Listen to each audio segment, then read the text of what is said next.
ভাবছি ঘুরে দাঁড়ানোই ভালো। এত কালো মেখেছি দু হাতে, এত কাল ধরে কখনো তোমার করে তোমাকে ভাবিনি। এখন খাদের পাশে রাত্রিরে দাঁড়ালে চাঁদ ডাকে, আয় আয় আয়। এখন গঙ্গার তীরে ঘুমন্ত দাঁড়ালে চিতা কাঠ ডাকে, আয় আয়।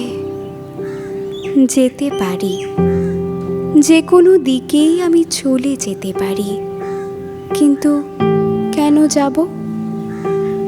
সন্তানের মুখ ধরে একটা চুমো খাবো।